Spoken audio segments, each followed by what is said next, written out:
కదా, ఈ భూలోకములో మేము ఉండగా మరలా మీరు వచ్చి మమ్మల్ని తీసుకెళ్ళి నేను సిద్ధపరిచిన స్థలములో మీరు ఉండాలని మాకు చెప్పాల్సిన అవసరం ఏముంది? అక్కడికి మమ్మల్ని తీసుకెళ్లాల్సిన అవసరం ఏముంది? మా పెద్దల కాలం నుండి మేము చూస్తుంటే, ఒకవేళ మా నంద్యాల పట్టణం కావచ్చు, మీ కోయిలగుండ్ల కావచ్చు, పరిసర ప్రాంతాల నుంచి వచ్చినటువంటి గ్రామస్తులు కావచ్చు, అప్పటికంటే ఇప్పుడు ఈ యొక్క మరి పట్టణాలు గ్రామాలన్నీ కూడా చక్కగా అభివృద్ధి చెందాయి. ఎంతో అభివృద్ధి పదములో నడిపించబడుచు ఉన్నవి. ఎన్నో సౌకర్యాలు మేము పొంది ఉన్నాము. ఇలాంటి పరిస్థితుల్లో మరలా మా స్థలములో మమ్మల్ని ఉండనివ్వకుండా నీవు స్థలం సిద్ధపరుస్తానంటున్నావు, అక్కడికి నేను మిమ్మల్ని తీసుకెళ్తానంటున్నావు, నేనిచ్చే స్థలంలో మీరు ఉండాలని అంటున్నావు.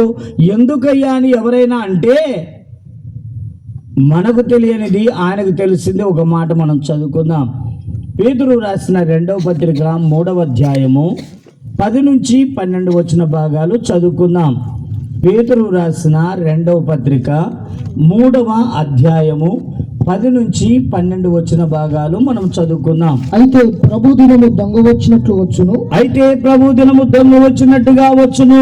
ఆ దినమున ఆకాశములు మహాధ్వనితో గతించిపోవును. పంచభూతములు మిక్కటమైన వేంద్రములతో లయమైపోవును. భూమియు దాని మీద ఉన్న కృత్యములను కాలిపోవును. మీ బైబిల్ అండర్లైన్ చేయాలి.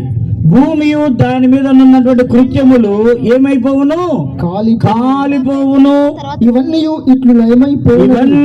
ఇట్లు లయమైపోవును గనుక ఆకాశములు రగులుకొని లయమైపోవునట్టు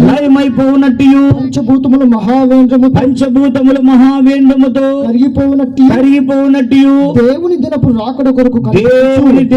రాకడ కొరకు కనిపెట్టుచు దానిని ఆశతో అపేక్షించు. ఇంకా ఎన్నో విషయాలు ఉన్నాయి. చదవబడిన వరకు మన అంశ ప్రకారం వరకు కొన్ని మాటలే మనం తీసుకుందాం. ఎందుకు ఆయన సిద్ధపరిచే స్థలము మనకు కావాలి? ఆయన ఇచ్చే స్థలములో మనము ఉండడానికి ఈ భూలోకాన్ని విడిచి అక్కడికి వెళ్ళాలి అని మనము గమనించినట్లయితే, పేతురు ద్వారా సత్యాన్ని తెలియచేశాడు. పేతురు ముఖాంతరముగా ఈ విషయాన్ని వెల్లడి చేశాడు.